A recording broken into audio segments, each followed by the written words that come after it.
2015, 2016.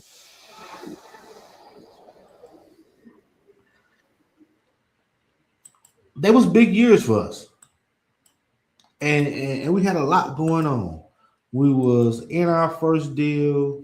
We was going full time in real estate, and money was funny. Money was very funny. Money was funny, but we was introduced to a young lady who had a situation, and she was just got married. She was moving in with her husband Husband. at that time, and they Hmm. was trying to sell her house, but they couldn't sell it. And it Right. wasn't that it was a bad house; it was just a little outdated, uh, and Small. it was It small. was small. It was small. So that's where introduced, hey, the Demarch. One of my frat brother wives said, hey, I got somebody that's in a situation. I know y'all in real estate. Can y'all help her? Like that's why it's so important, y'all, to we always tell you, you gotta tell people what you do, who you are, and how you can help. That's right.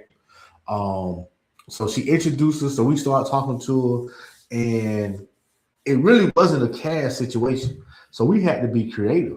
So what we decided to do was what we like to call creative financing. Wait, it was listed on the market. There was people coming in. They had a lot of showings, a lot of traffic, but no one was making an offer on the deal. And she was starting to have to pay two mortgages at one time. Go. Go. So man, so that is the creative financing. So with creative financing, we had just started taking a guy named Joe McCall creative financing course. Mhm. So what he talks about a lot is lease options. So we structured this lease option to where we would give her $1,000 now, and we'll give her $4,000 when we sell, and we'll take over the pay over the house. Over the payments. Yeah. And she was like, bet, y'all gonna take it over. Y'all gonna give me a couple dollars I right don't have now. to do I ain't gotta do anything. no repairs because people ask for repairs. We're like, no, you good. Mhm. So keep in mind, we really still kind of new to it. So we kind of feeling our way through it too. But anyways, we get the house, we put like $2,500 into it. And what we did actually remind me, So we painted the exterior. No, we pressure washed the pressure wash the exterior. exterior, We added chair rail molding throughout the kitchen and the dining room. put a backsplash in. We put a backsplash in. I We think I painted painted, the tile in the bathroom. and you painted the bathroom cabinet. So like it was like small stuff, It was y'all. very small. Yeah. So boom, we do that work. We turn around. Then we found a tenant that wanted to buy the house on a lease option. So that tenant gave us $5,000.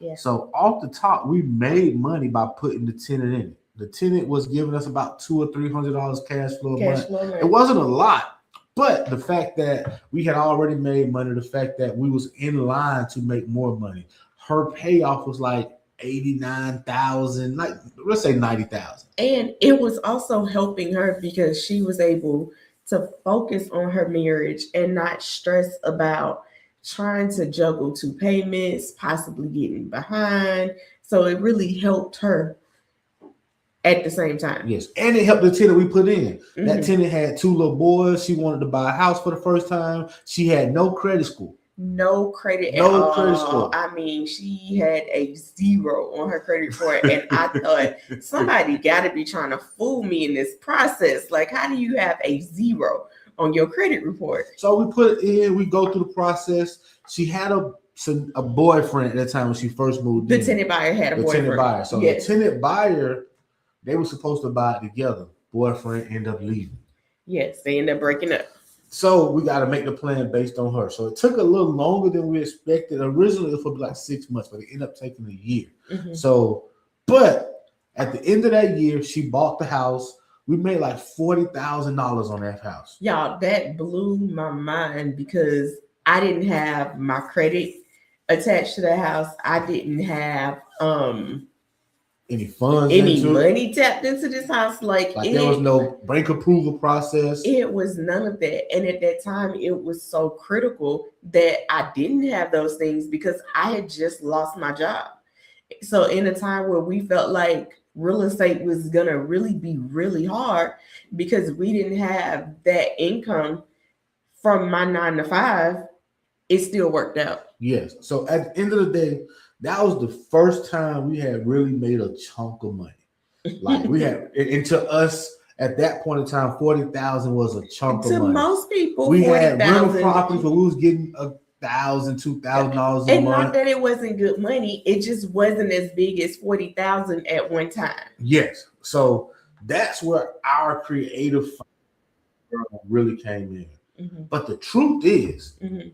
if we would have never purchased Joe's McCall lease option course, Yeah, we would have never been in a position to even have these strategies and to have these thoughts. absolutely. Most people want $1 million transformations, but they don't want to invest in themselves. They don't want to invest, period. It's just like, I want to wake up and I just want to be a millionaire, or I want to wake up and I want to be able to leave my 9 to 5. I want to wake up and I want to be able to do what it is that I want to do without education, without understanding, without even setting up a plan. But once you realize that there's people who already took the path you're trying to take, Right. get under their umbrella, get under their wings, and learn from them, y'all. Like, you don't gotta be the creator. You don't gotta be the engine that creates and starts everything. Get under somebody who's already done it so they can shorten that path to success. I was on a training a few weeks ago, and I always tell my students this, but it just hit harder with me when I was on this training. The coach said it takes about 10,000 hours to be really great at it.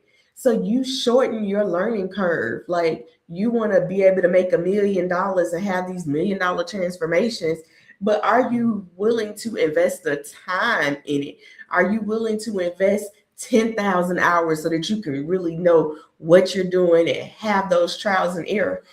If you're not, then get under somebody that has had those 10,000 hours so that you don't have to spend as much. And I gotta go back and get the exact number, but I'm gonna kind of paraphrase here. He was like, it takes 10,000 hours to be a master. Mhm. But if you learn under someone who's already done it, it only takes 1,000 hours. So just that's a big difference, y'all. Difference. Like, we don't gotta go learn everything and go through bump our head all the time.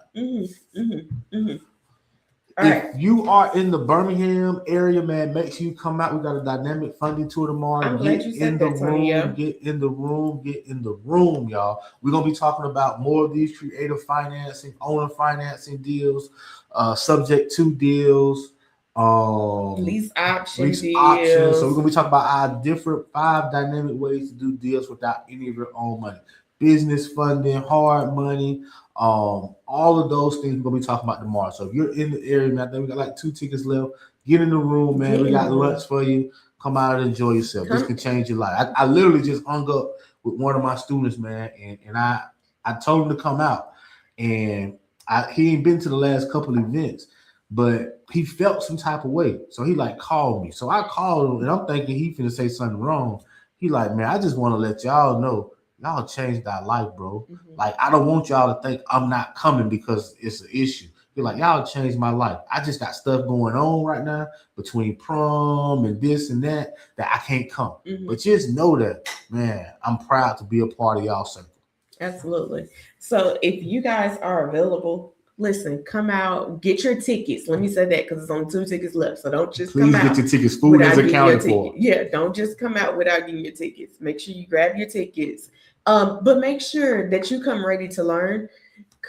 Make sure that you come ready to be creative, y'all. All right. This was the first time we made money when it came to creative financing. And when I tell you, it blew my mind. Like, this particular deal that Antonio just talked about today literally made me, it clicked after this deal. It didn't click before this deal. Like, I was doing real estate, but when I seen the closing statement, like, that's when it clicked. Because I'm not someone that can do numbers in the sky. All right. I'm not someone that you can say, oh yeah, you're gonna make about 20, 30,000. I'm just gonna take it. I'm just gonna take what you're saying. But this deal helped me to be able to calculate to see, oh, this is how I make the 30, 40. But I'm gonna say this. I can't tell you that it clicked for me before we did it. I just knew that the path that we was on, we couldn't continue on that path because all the things that we was doing to get there, we didn't have anymore. So we had to figure out a different path. Yeah. Like I can't tell you like it was gonna be like, oh, we're gonna really go do this. No, I was just trying to get education and find a different route. Absolutely. So for those of you who don't know, when we started dabbling into creative financing, it happened after I got laid off. So it's been about 10 years ago. And it happened when I got laid off because we had to figure it out. I don't say I got laid off, did I? Yes. Maybe. But it literally forced us to have to figure it out. Like we had a family, we had people relying on us, and deals were coming, but some of them weren't the typical deals that can just pencil out and say, okay, we're going to do 65% of the ARV, or we're going to do 70% of the ARV. No, we had to figure these out. Like they were a little different and challenging than the other deals. But we just trusted that if it was coming our way and if it was meant to help someone, then we were going to see it through at the end. Figure it out, man. So, man, y'all have a good day, man. Enjoy y'all Friday. Enjoy your Friday. Let's go. Life is short. Hope to see y'all tomorrow. Peace. Love y'all. Peace.